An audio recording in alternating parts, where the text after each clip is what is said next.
Now, this isn't protest, and this isn't misunderstanding. And this definitely isn't law-abiding citizen just being inconvenienced. No, this is Minnesota on camera. And what happened during the ice race just shot at the narrative officials have been feeding the public for years. I want you to watch this closely, because once you see it, you can't unsee it. Oh my God. Why is this letting them in? Why? This is a private property. We live here. Why should you let them in? Okay, that's going to be the biggest demonstration ever against Shatter Associates. I will tell you.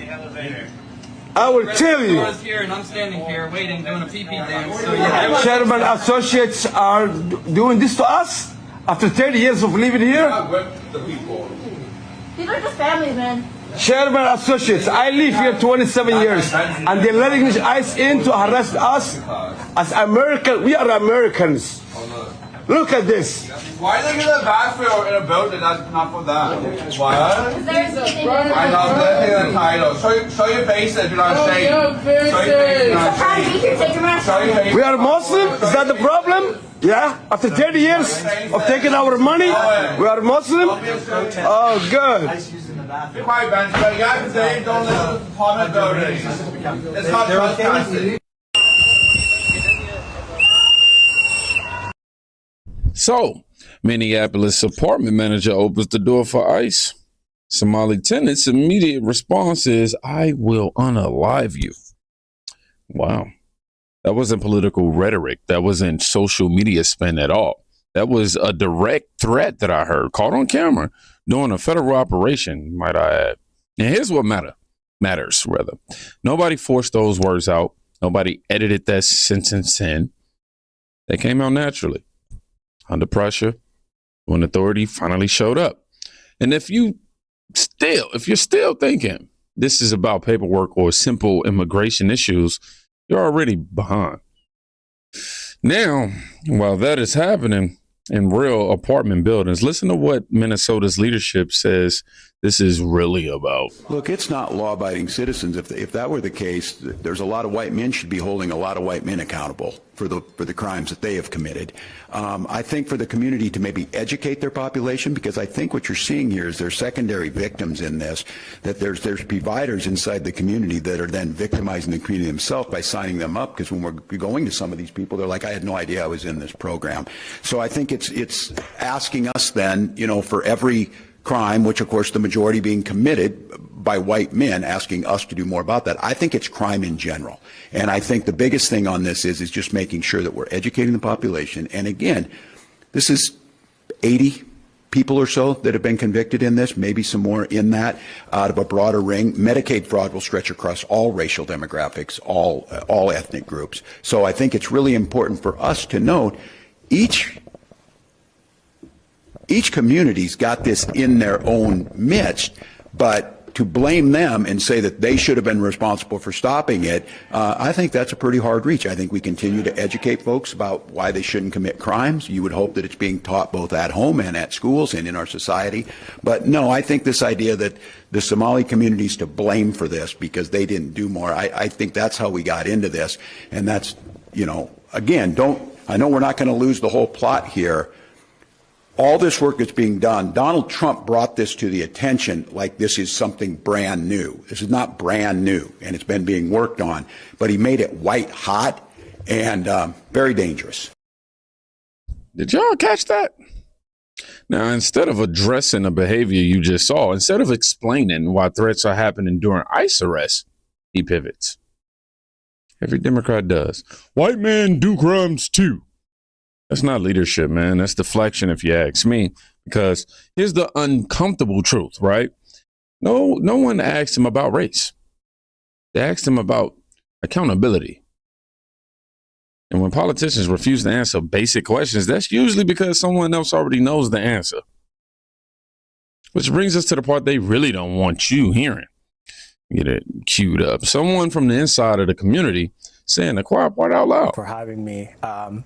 There are much deeper issues I've moved into the U.S. And in Maine about 11 years ago. And basically the first question that members of my community asked me which tribe, I belong to, and when I mentioned, so I fell into that category. So there's a deeper tribal rivalry going on in the community, much larger than anybody can actually imagine. And then interestingly enough, even though I spoke very good English, one of the things that I was told to do is go find a discounted housing Section 8, which I didn't know what actually it was, and sign up for all the other community benefits within the government or the state. And my response was, I'm actually here to work and build, basic and become part of the American fabric, which is pretty much what I've been working on for a while. I'm incredibly fascinated by what you're having to say, so much so that I'm sorry to interrupt, but I just want to clarify. So when you felt that pressure and you were told to go join, public welfare programs once you moved here, where was that pressure coming from? Are you saying it's like cultural, like neighborhood, like neighbors telling you this is what you should do? How were you pushed in that direction? Well, it was coming from the community that actually thought that was just a way of life, right? I instead of being asked about what kind of school I want to go to, what subjects I would love to study, and those interesting conversations weren't there at all. And my response was, can we do better things? Can we as a community actually integrate? And let's listen to that word, interestingly, because that had got me a huge backlash. This is many, many years ago that many people thought, no, let's not talk about integration. And I wasn't ready for that. I wasn't ready for a pushback against this idea of sort of melting into America, becoming part of America. And right. Let's just be very clear that I haven't arrived here as a young man. I mean, I came here at age 29, so I was well informed about my culture and my community growing up in the civil war in Somalia. Incredibly, you're telling me you not only were discouraged from integrating into America, but you were also encouraged to stick to your tribal allegiances from back in Somalia, and those tribal allegiances and divisions remain here in America. That stat I showed, I'm curious, Abdi, about the percentage of the Somali population on some form of welfare, 80%, and stays that way over a 10-year period. Does that surprise you? In some ways, it does not. Let me give you one example here. When I was in Somalia, a huge part of the population in Somalia, we're talking about 20 million people in Somalia, a huge number of that depended on $100 that family members in the U.S. sent back home.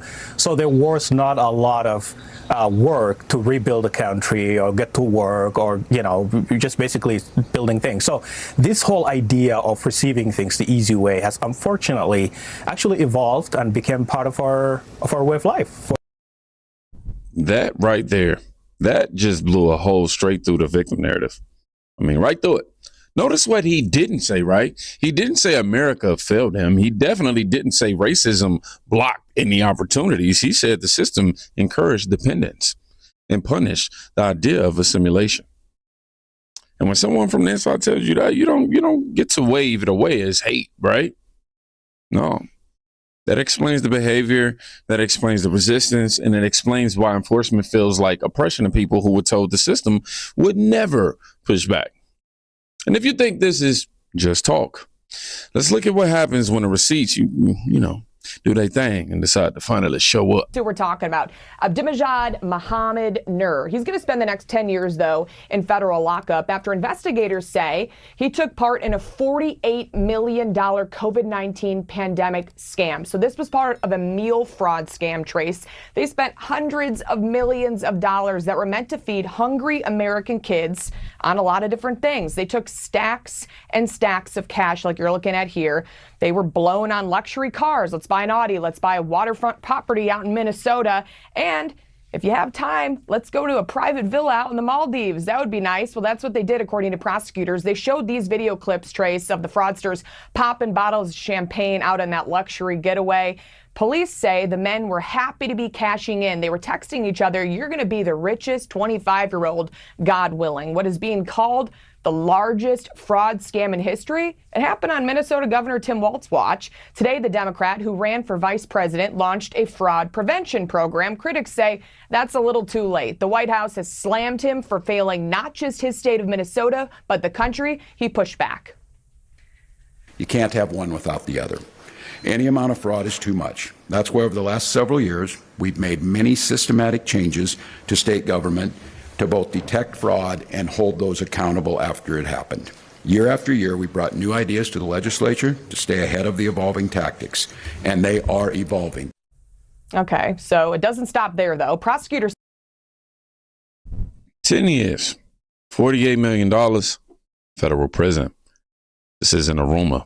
This isn't social media X speculation right here. This is, these are courtrooms, judges, and sentences. And I want you to notice the pattern. Oversight failed. Warnings were ignored. And leadership, they acted shocked after the damage was done. So when officials say nothing to see here, remember, people don't go to prison for nothing, generally speaking. Now, here's where it gets bigger than Minnesota, because once fraud and enforcement collide, let's just say the spotlight moves up the ladder. The basics of the story, provided with documentation here, now posted by the White House, seems certainly worthy of a full-scale investigation. Do you hope that happens? Yeah, I hope that happens. And the great thing about immigration fraud is if this is all true, which it clearly is, I mean, this has been something that's been rumored for years, and we finally have an administration that's investigating immigration fraud. And how poetic will it be if Ilhan Omar actually defrauded the United States in her way to become a citizen, and as serving as a member of Congress? The great part of this from the administration standpoint is if she committed immigration fraud, they can deport her. So yes, there are criminal penalties for defrauding the United States and participating in immigration fraud. But the great part of that is if she committed fraud to get into the country, then she's not legally able to be in the country, and the United States of America can quickly deport her back to Somalia. And then obviously that seat will be vacant. But that's the great part about this is the administration, once they have found that she did in fact commit immigration fraud, they can arrest her and have her deported because she is not legally in the country. What would that look like? Would it effectively look like a DNA test? I guess you'd have to have something, they have plenty of corroborating evidence that comes through the marriage document and marriage certificate. Yeah. And then also Somali community members saying this is obviously the same family. I mean, I don't even think you if you have the marriage licenses and you can prove that that's her brother, I don't even think you need DNA tests. If the paper, you have to file a marriage license. Obviously, they can track down who this person is and who she is and how they came into the country. I think it would actually be pretty easy to prove that they committed fraud to get into the country, and then therefore she is not legally here in our country, and therefore she can be deported immediately. And I would imagine Homan, because he has stated that they're going to investigate this, I would imagine this is the top of his pile of immigration fraud cases. I'm so tired of these just being allegations and not convictions. But we know allegations don't come from nowhere, and they don't keep resurfacing for a decade unless something doesn't add up. What you're watching is pressure reaching the top after years of denial at the bottom. This isn't about race. This isn't about religion. This is about the rule of law and what happens when leaders assume it won't be enforced. When you're watching, or what you're watching rather, isn't a sudden crisis. It's actually a delayed reaction. Years of warnings ignored, years of oversight waved away, years of, anyone who spoke up being labeled as cruel, hateful, or, problematic. And now reality finally knocked, not politely either, not accidentally, but forcefully. This is what happens when, compassion is weaponized as accountability, when systems reward dependency instead of effort, when leaders protect narratives instead of the people, and when anyone who questions it is told to sit down, shut up. Notice something important. None of this came from conspiracy theories. It came from cameras, courtrooms, sentences, and people from the inside finally saying enough is enough. Truth didn't change. The shield around it definitely did, though. And that's why this moment matters. Because once enforcement starts, the pretending stops. Once receipts, surface, excuses die. And once the public sees the full picture, you can't gaslight millions of people back into silence. That's not how this works. This isn't about where you're from. It's about, what you're allowed to get away with. And for a long time, the answer was too much. Minnesota didn't get exposed because it's unique. It got exposed because it was comfortable, and comfort breeds neglect. The Rays didn't create the problem. They revealed it. And now the curtain's pulled back. And the only thing more dangerous than what we saw is pretending that we didn't. I'm so happy I made it through this video. I think I talk a lot. That's right there at the end. I have to admit something to y'all. If y'all heard me slurring at any point in here, I will let y'all know I am impaired right now. Your boy had a drink. Just came back from a hibachi spot. I wasn't driving. I'm a responsible adult out here. But yeah, man, I had me a old fashioned. That's my drink of choice. And I am feeling it. Yeah, I went outside for like 30 minutes. Yeah, I ain't gonna lie, it was about like 15 minutes just to get cold enough to not sweat for this. I'm talking to y'all be safe. Go check on a friend that they can quite literally be saving in life. Me, I'm gonna be responsible, but I'm gonna go get back to some more fun. Hopefully y'all do too, instead of having to dive into all this politics all the time. Peace.